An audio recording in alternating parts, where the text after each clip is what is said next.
Hello guys, मैं के Khan study point commerce coaching class से। इसके पहले मैंने कक्षा 11वीं और 12वीं के बच्चों के बारे में आपको बताया था कि कॉमर्स जब बच्चा लेता है तो उसके सामने जैसे कुछ समस्याएं आती हैं। एक 11वीं का बच्चा जब कॉमर्स लेता है तो बच्चों को मालूम होना चाहिए कि कॉमर्स जो है वो हमारे जीवन से संबंधित है। कॉमर्स में जब इसका प्रादुर्भाव हुआ, जब इसका जन्म हुआ, तो इसके जन्मदाता लुकास पैसियोली जो इटली के वेनिस नगर निवासी थे, सन 1494 में उन्होंने दोहरा लेखा प्रणाली का प्रतिपादन किया। लुकास पैसियोली ने यह देखा कि इस सारे ब्रह्मांड में हर एक चीज़ के दो आधार होते हैं, दो पक्ष होते हैं। जैसे फॉर एग्ज़ाम्पल अगर हम देखें, इंसान का अगर जीवन है तो मरण है।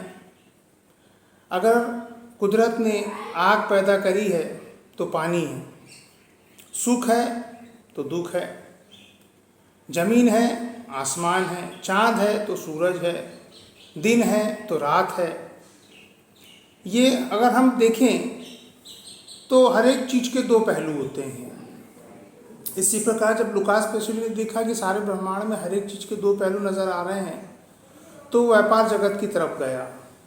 तो उसने व्यापार जगत की तरफ जब देखा तो उसने ये पाया कि व्यापार भी तभी संभव है जब तक कि दो पक्षकार ना हो।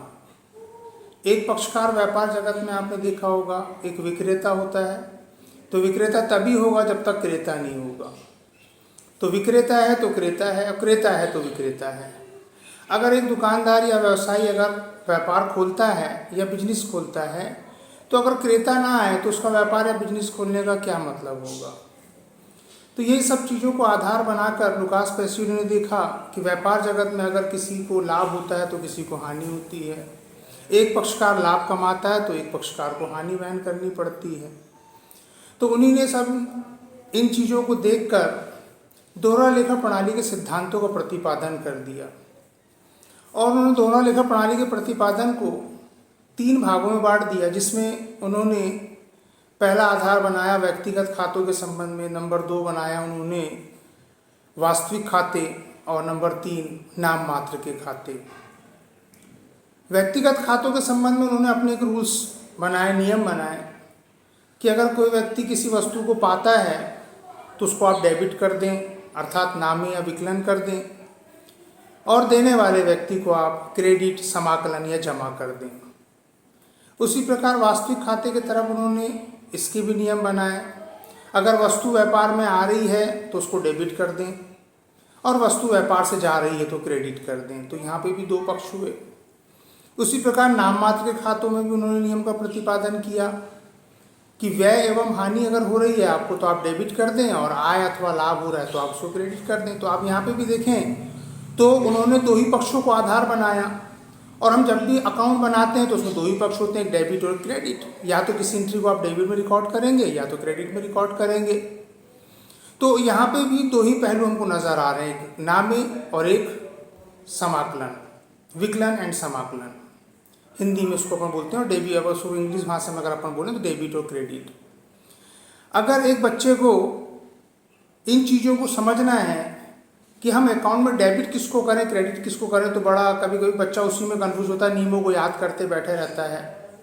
तो ये तो लुकास पैसियोली ने अपने नियम प्रतिपादित किए। तो हमने बच्चों के लिए कुछ सोचा कि क्यों ना बच्चे आज के समय में मोबाइल ज़्यादा यूज़ करते हैं, और हम आज के परिवेश के आधार पर बच्चों को चीज़ क्यों ना समझाएं। तो एक बच्चे को डेबिट क्रेडिट करने में बड़ी भारी समस्या नहीं है, किसी भी चीज़ को समझने में कोई बड़ी भारी समस्या नहीं होती। अगर हम बच्चे को अच्छे से उस चीज़ को समझाएं और बच्चा उस चीज़ को अच्छे से समझने की कोशिश करे, उसको अपने दिमाग में रखे, जहन में रखे, तो हमें उम्मीद है कि बच्चा बहुत जल्दी इन चीज़ों को समझ लेगा। जैसे अगर किसी बच्चे को डेबिट करना है तो अभी के आधार पर हम बताएं कि आप मोबाइल चलाते हो, उसमें दो चीज़ें होती है आपकी, एक इनकमिंग और एक आउटगोइंग। तो इनकमिंग मतलब आ रही है, आउटगोइंग मतलब जा रही है। अब अगर कोई चीज़ आ रही है आपके पास तो उसका एक आधार होता है किसके पास से आ रही है। अगर आउट गोइंग हो रही है तो जा रही है, तो किसके पास जा रही है, मतलब एक शब्द वहाँ छुपा रहता है कि आ रही है तो कहाँ से आ रही है, जा रही है तो कहाँ जा रही है। तो आने वाली चीज़ को आप बिल्कुल आँख मूंद के डेबिट कर दें, बिल्कुल आप डेबिट कर दें जो भी चीज़ आपके पास आ रही है, और जिसके पास से आ रही है उसको उठा के आप क्रेडिट कर दें। बस हो गया, एक डेबिट हो गया, एक क्रेडिट हो गया। अब आपके पास से कोई चीज़ जा रही है तो अभी जाने वाली चीज़ को आप क्रेडिट कर दें, अब जा कहाँ रही है तो उसको आप डेबिट कर दें, तो हो गया डेबिट क्रेडिट का आपका डिस्ट्रीब्यूशन। अब इतनी चीज़ को समझने के लिए बच्चे बड़ा टेंशन लेते हैं हम डेबिट किसको करें क्रेडिट किसको करें। सिंपल सा वे है कि आ रही है तो डेबिट कर दें, आप फिर से ध्यान रखें। तो कहाँ से आ रही है, तो जहाँ से आ रही है उसको क्रेडिट कर दें। अब जा रही है तो क्रेडिट कर दें, कहाँ जा रही है उसको डेबिट कर दें। सिंपल सा है, इतनी सी चीज़ को आपको दिमाग में रखना है। अब यदि हम वो नियम को फॉलो ना भी करें तो हम अपनी एंट्रीज कर सकते हैं। आप कोशिश करके देखेंगे, अपने घर में प्रैक्टिकल्स करके देखें इस चीज़ का कि कौन सी चीज़ आ रही है, कहाँ से आ रही है, उसको उठा के दो पक्ष में रख दें। जा रही है तो कहाँ जा रही है उसको उठा के दो पक्ष में रख दें, तो आप देखेंगे कि आपको बहुत जल्दी एंट्रीज समझ में आ जाएगी। जैसे फॉर एग्जाम्पल एक एंट्री मैं आपको बता दूँ, हम अगर बोलते हैं कि रामलाल से माल खरीदा, तो हमको सिंपल सा लग रहा है माल खरीदे तो माल आ रहा है हमारे पास, किसके पास से आ रहा है, रामलाल के पास से।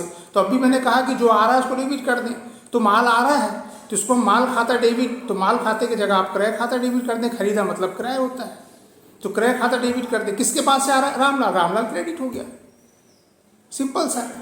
अब आप यहीं पे इसको अगर दूसरे वे में लें कि रामलाल को माल बेचा, तो आपके पास से क्या जा रहा है, माल जा रहा है, तो माल तो क्रेडिट होगा, किसके पास जा रहा है, रामलाल के पास जा रहा है। तो मैंने अभी बताया कि जो जा रहा है वो क्रेडिट, जिसके पास जा रहा है वो डेबिट, तो आप पहले डेबिट लिख दें, रामलाल डेबिट। अब बेचा मतलब विक्रय, तो टू विक्रय खाता कर दें आप, वेरी सिंपल।